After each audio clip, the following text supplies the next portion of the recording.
I'm interviewing people for all walks of life, sharing their stories of triumph, struggle, and everything in between. Join me as we explore the human experience.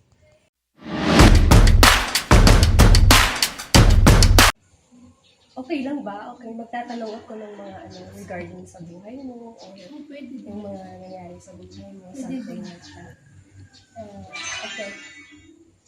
Yung, okay, unang tanong. Ano ang pinakamahalagang aral na natutunan mo sa buhay? Ang pinakamahalaga ang araw na tutunan sa buhay, yung naging nanay, isang ina ako. Doon ko natutunan yun. So, paano mo na-realize na sobrang napakahalaga yun sa iyo or any like yung mga challenges ka bang yung na kumbaga naghubog sa iyo para maano mo yung life mo. Siguro yung nagkaroon ako ng isang anak. Or nagbuntis ako. So, ano yung feeling? Yun ang feelings na Masaya na mahirap. masaya or masaya kung mahirap. Siyempre mahirap kasi mag-iisa ka lang, tsaka sinilagiman ka. Kahit anong trabaho, papasukan mo. Okay, so ano yung mga naging trabaho mo yun? Actually, dati hindi pa yung mag-massage ako.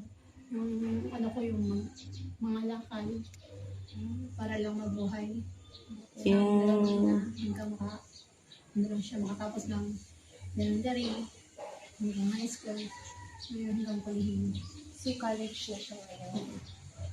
Okay. Kung kaya mong baguhin ang isang bagay sa mundo, ano yun? Kung kaya ko mo baguhin Sa isang bagay. ang bagay, siguro yung naano ako doon sa na may nag-smoke ako, yung sa sigarilyo ko, So, dati nag-smoke ka? oo, masigara ako, sigarilyo, lahat na vision na sa akin. So, yan yung... Doon ko na-realize na nagkaroon ako ng sakit ng TB. So, yun yung binago mo sa Oo. buhay mo. Doon ko binago yun. So, paano mo daw na binago yun? Like, ano yung naging umpisa? Siguro sa sa sigarilyo pa isa-isa. Hanggang parang ko ba na, ay, tama na to, stop ito. Tapos nag-try ako na candy mo lang hanggang simula. So, yun yung way ng pagbabago. Okay. So, yung pinaka-worst or pinakamalaking hamon na natagumpayan mo? Siguro, Yung hirap, ang hirap, tapos, siguro yung yung hirap na magpapalaki ng anak na ikaw lang mag-isa. Yung nanganak ako na ikaw lang mag-isa. kumbaga, walang tumutulong Walang sa tulong na ikaw lang mag-isa. How about yung family mo or any? Wala, hindi naman kasi ako sanay na kung sa ako nalalaki sa kanila, hindi niya tulong ko. So, independent. Hmm.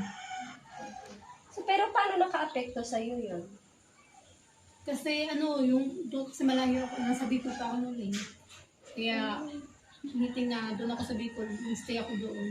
Siguro mga more than 4 years ako doon. Doon ko na-realize na, ay wala akong mga magulang dito. Walang tutulong sa akin. Iniisip ko sa sarili ko, Antonio, kakayanin mo. Kahit anong mangyari. Kasi butis ka nga. Kahit anong trabaho, inaakit ako. Kahit anong trabaho, napasukan ko doon. Kahit ka ng niyog, magtinda ka ng gulay, bababa ka ng bundok, para magkano ng mga muhan ba? Yun. So, bundok yun. Doon ko na, Ang tagal mo din pala nag-stay ng Bicol. mm, So, kung may pinapangarap kang trabaho ngayon, so ano yun? pinapangarap ko lang simple lang trabaho na kung ano yung kinasanayan ko na yun is massage. Massage talaga yung So, kumbaga, yun na din naman yung extra income ko. So, Sino ang pinakamahalagang tao sa buhay mo? Malagang tao sa buhay ko is anak ko syempre. Yun ang special na bibigay sa akin ng Diyos para sa akin. Yun. Yun yung pinakamahalaga sa akin. So, how about yung mga alaala na paborito mo? Paborito ko na Alaala. lagi din sa beach life. Yun. Lagi ko yung naalala.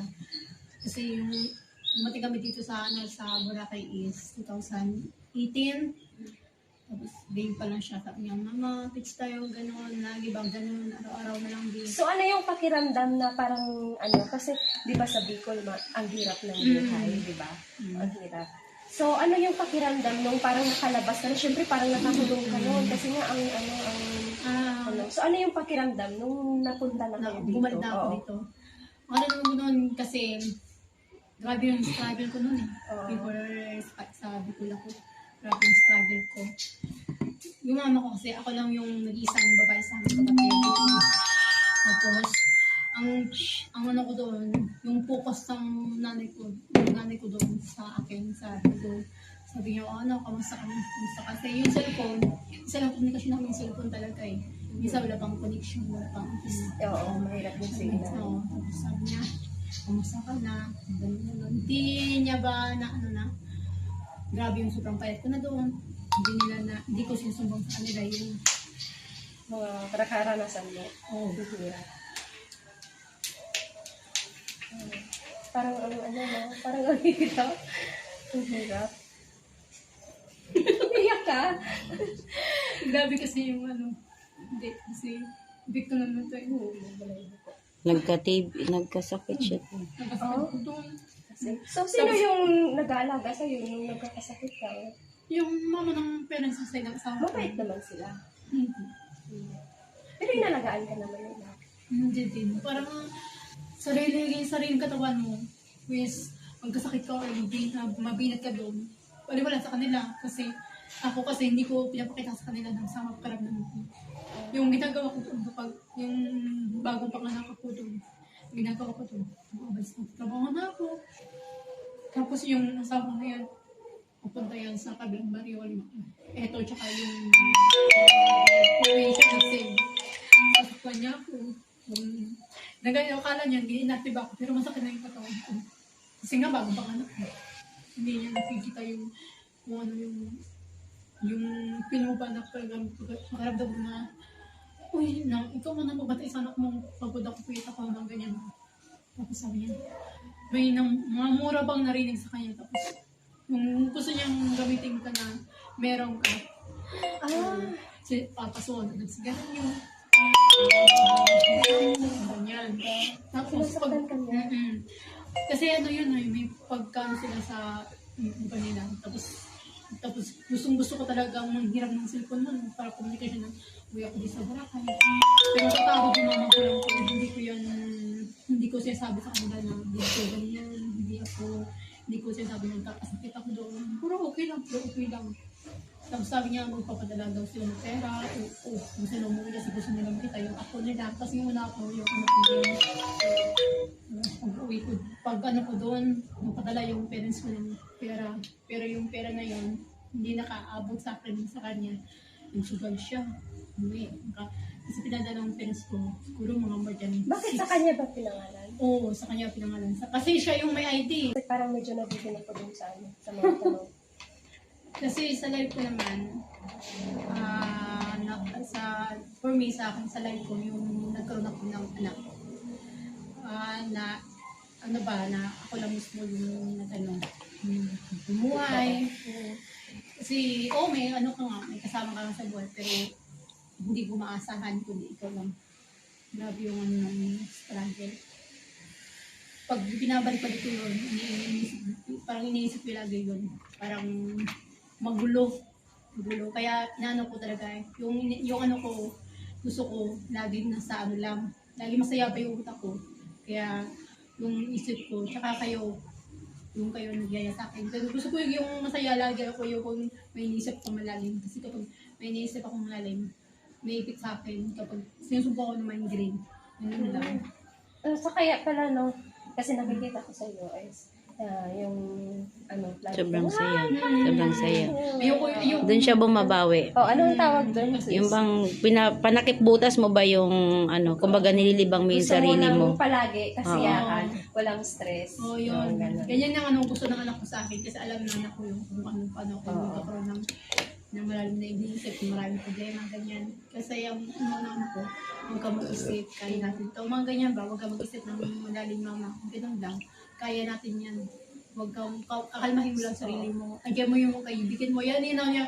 Ilang taon na yung yung anak mo bago kayo umuwi dito? Siguro, baby pa na siya. Sabihin, mga 10 months. Maliit pa lang talaga. 10 months. Subuti nakauwi ka pa. Ganito yun, sis. Ganito yun. Kaya kami nakauwi dito. May bill na kuryente. Sa akin, napag-hold na ako magbabayad. Binigay sa akin yung bill na yun. Doon sa sa Bicol, sa tita niya. Kasi doon kami nakastay sa tita niya eh. Bumaba kami ng Patag. Doon kami nagstay muna kasi doon yung ano niya eh, doon yung trabaho niya eh. Kasi doon ako. Sabi ng tita niya na na Tonet, ikaw muna magbayad ng bill. Pinakabukasan kasi parehas sila may mga trabaho. Yung isa ko may trabaho din sa kabilang, parang iting Katiklan, tapos yung tita, yung kapatid niya sa kabila din, Kalibo, Iloilo, ganyan. Pinabukasan pa sila babalik. So, iwanan ako ng pera, bayad sa mga bills, sa telepono, sa kuryente, ganyan ba. Di yung bill niya is, yung iniwan sa akin na pera is 5K. Di, yung 5K na yun. So may plano na kami mag-ina. Dalawa lang kayo. Hindi siya, naubos yung pera na pinadala ng magulang ko doon sa akin eh. Naubos yun sa kakasugod-sugod lang asawa ko yun. So, ang iniisip ko noon, makapera lang sana ako, tatakas kami mag-ina. Okay. Yun, yung nasa utak ko, tatakas ako, kung makapera lang. So, iniwan ng asawa ko yung cellphone niya isa. Hindi, dalawa yung cellphone namin. Iniwan niya kasi. Iniwan niya yun, dinala ko yung dalawang cellphone na yun. Tumakas kami mag-ina. So, nakapaligid sa kumpang ganito din, nakapaligid sa kumpang. Yes, mga din, sa side ng mga bayaw, ganyan. So, pupunta sa kabilang isla lang, sa kabilang Parino. Pupunta kami mani-mani, gano'n. Unang paalam mo kayo sa sa asawa mo? Sabi ko, anong gagawin niyo doon? Sabi niya, gagala kami mag-inaods. Wala kaming dadala, wala kaming damit, wala kaming bag. Ano lang, sugar bag lang. Na doon ang pera, doon yung cellphone. So, pagdating namin ng tricycle, sabi ko, doon sa kanto lang. Kasi doon kami magkano ng pagitan ng sasakyan pa. Novalitis. Kumbaga parang serious Oo, serious ganun. Doon kami naghintay. Pero yung kaba ko kasi palabas ka ng kanto, nakatingin sila eh. May nagkano, ito na ito, sa punta maging lang. Ganyan, sabi ko, sa kapila lang, nagala ko lang yan ako. Sige, yan, ganyan. Tapos tumatawag natin yung kapatid ng asawa na yan na nabayan na. Oo, nakabayan na ako. Pero yung kaba ko, grabe, sobra, parang sasabo na ako nila. Sabi ko, display. Saan na kayo nung nagtawag siya? Naglalakad palabas talaga. Palabas. O, saan ka na, dito na, palabas pa lang, ganyan pa. Palabas pa lang sabi. O, sige, mag-get kayo ha. Ganun. So, bumalik sila ng kabukasan, wala na kami mag-ina. Kontak mo sila. So, dalawang cellphone na yan. Kontak. Saan ka na? Sabi ko, uwi na kami. Ganyan. Yung hanggang malubat yung cellphone na talaga, hanggang malubat. Hindi, syempre hindi ko patindi yung anak sa akin. So, yung baon ko lang bote. Yung dili niya kape. Kape lang. Kasi yun lang ang doon eh. Kape. Kape. Wala akong gatas eh. Hindi ako nagpapatilis na ko eh. Kape yung binapatilis ko. Sabi ng, mabuti, mabait yung kasama ko na kasakay ko. Sabi niya, ba't gatas? Ba't kape yung pinapailigay mo sa anak mo? Sabi niya. Kasi mahirap lang po kayong ganyan. baba tayo, tapos yung bumaba yung kasamahan ko na yung sa bus. Yung humawak na ano ko. Kasi patay iyak na eh. Gutom na eh. Siya yung ano, alam niya na parang sabak ko ng kasama ko, lalaki din. Okay na, yung ano ko na yun, ako paano kasi umiyak ng sana sa series. Tapos sabi, hanggang makarating kami ng Santa Rosa, bumaba kami. Ilang na kayo lang sakay bus, makauwi lang kami ng Novaliches. Kasi yung suot ng expected na nasabi ko, taga Manila ako. Hindi ko sinabi yung taga Boracay ako. Tapos sabi ng asawa ko, kinapasan. Sabi niya, saan ka? Ba't ka? Malis, bakit ba dinala yung anak natin? Magdidemanda ako, mga ganyan. Pinabahan ako, puro iyak, puro ano. Sabi ko talaga sa atin ko na, okay, dito kami sabi niyan, wala, pumunta ka dito sa Mansano, nabalik yes, baka sundan ka ng asawa mo dyan. Sa atin, kasi sabi ko, hindi ko na alam, papunta dyan, sumakay ka ng series, papunta ano, mga Cubao, mga ganyan. Tapos, paniyak na ako, kasi kinakabahan na ako eh. Hindi ko, masyadong, hindi ko rin. Pagdating ko ng Baliches, sabi ko talaga, sabi ng mga pinsan ko, sabi niya, uy ka kagad ng Manila, bay ng Boracay, baka sumasundan ka.